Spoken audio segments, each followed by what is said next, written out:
कुछ देर के लिए मिल जाओ, कुछ देर के लिए मिल जाओ। मीनू समझ चुकी थी कि दो प्यार करने वालों को रुपए पैसे नहीं, कुछ समय का एकांत चाहिए।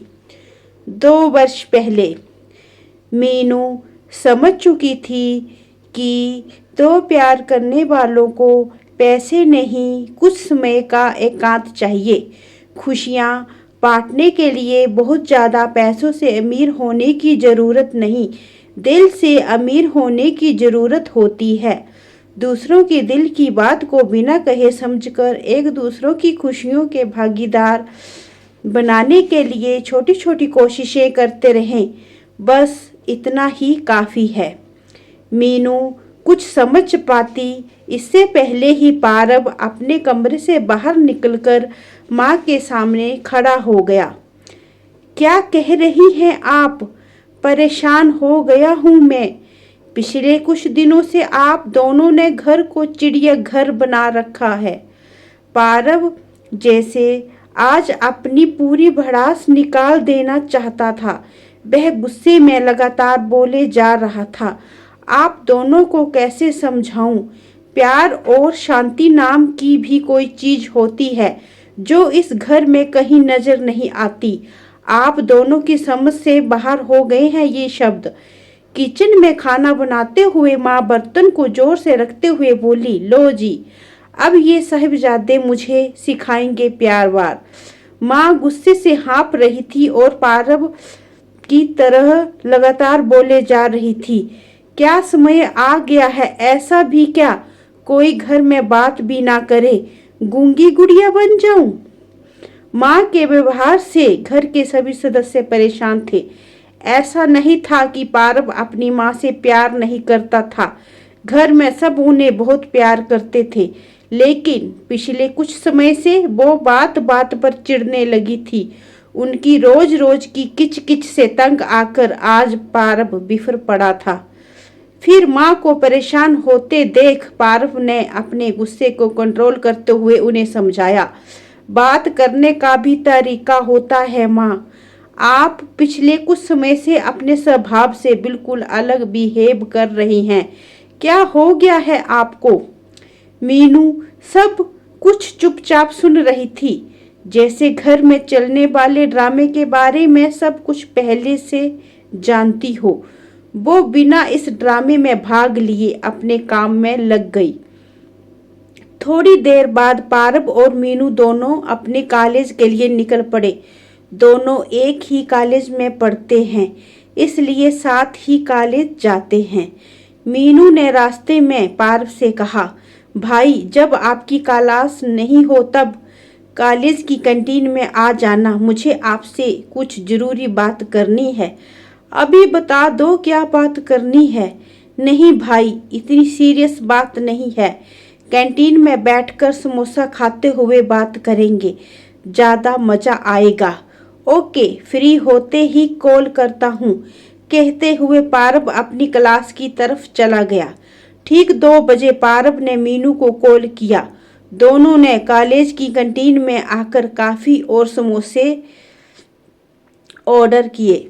बोलो क्या बात करनी है? पारब ने पूछा। मीनू बोली, भाई आप देख रहे हो ना, कुछ दिनों से माँ का नेचर कुछ बदला बदला सा लग रहा है। पता नहीं क्यों माँ हमारी हर बात पर गुस्सा हो जाती है और बहुत ज़्यादा झुंझला जाती है। दादी के साथ भी ऐसा ही हो रहा था। दादी की छोटी छोटी बात पर माँ नाराज होने लगी थी। वैसे दादी और माँ की अंडरस्टैंडिंग काफ़ी अच्छी है, फिर भी ना जाने क्यों माँ उनसे अक्सर चिढ़ती रहती है। इसलिए दादी कुछ टाइम के लिए बड़ी दादी के पास चली गई। अच्छा किया दादी ने, पारब बोला। मीनू ने अपनी बात जारी रखी। मैं सोच रही हूँ कि हम भी कुछ दिनों के लिए नाना के पास चलते हैं। घूमना फिरना भी हो जाएगा और नाना से मिलना भी हो जाएगा, और कुछ समय के लिए सही, माँ गुस्से को भी हमें झेलना नहीं पड़ेगा। हाँ ये सही है, पारब ने कहा।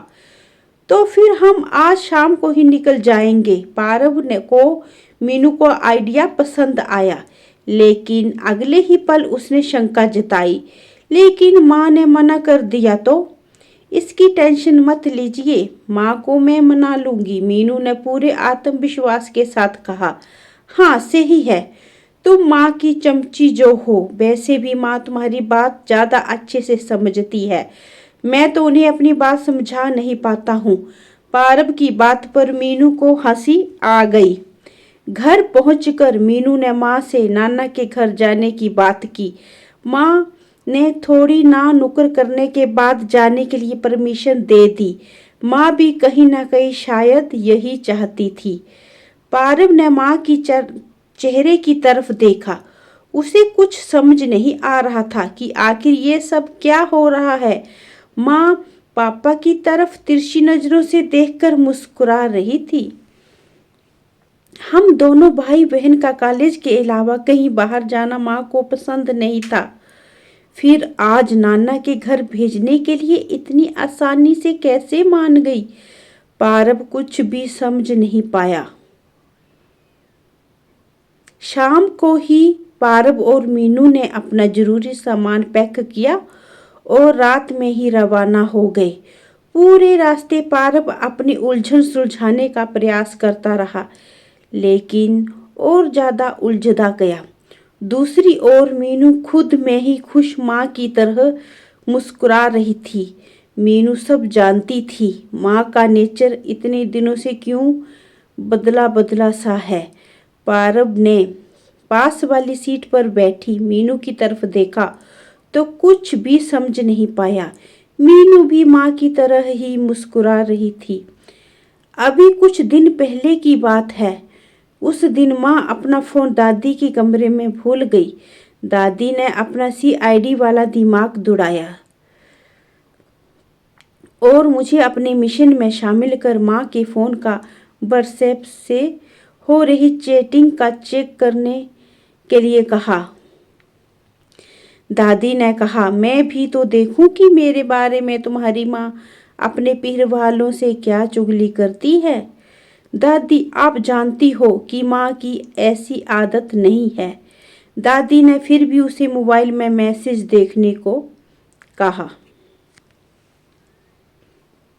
दादी ने नाटी स्माइल दी और मीनू पिघल गई। मीनू ने कहा, दादी आप मुझे अच्छी बात नहीं सिखा रही हो। दूसरों की प्राइवेसी में झांकना अच्छी बात तो नहीं है, लेकिन अब बहुत देर हो चुकी थी। मीनू ने माँ के फोन का लॉक खोला और व्हाट्सएप मैसेज पढ़ने लगी। सबसे ऊपर पापा की चैट थी। मीनू कहने लगी, आपकी तो एक भी चुगली नहीं है क्या दादी? आज आपको कुछ भी मजा नहीं आने वाला है। लेकिन ये क्या? दादी चौंक कर बोली, क्या हुआ? कुछ ज्यादा मजेदार है क्या? मीनू ने कहा, आपको बताऊं या नहीं, सोचना पड़ेगा। अरे बता ना, क्या लिखा है? दादी ने पूछा। पापा ने लिखा है, डियर लव, हम दोनों एक घर में रहते जरूर हैं, लेकिन तुम्हारे पास मेरे लिए समय कहाँ है? अच्छा, और क्या लिखा है? दादी ने पूछा। लिखा क्या है दादी? सुनूंगी तो आपको बुरा लगेगा। फिर कुछ सोचते हुए मीनू ने कहना शुरू किया। अच्छा तो सुनो, माँ ने लिखा है, आपकी शिकायत सिर आंखों पर, चलो हम दोनों कहीं बाहर घूमने निकल जाते हैं। पापा ने लिखा है, जिम्मेदारियों के बोझ तले, बोलो हम घूमने कहाँ चलें। जेब है मेरी छोटी और छेद जिसमें बड़े, बोलो हम घूमने कहाँ चले। जहाँ पर नहीं हो खर्चा, पैसों पर ना हो चर्चा, ऐसी जगह तुम ढूंढो और मिले तो मुझे बताना, प्रिय हम वहाँ चलें।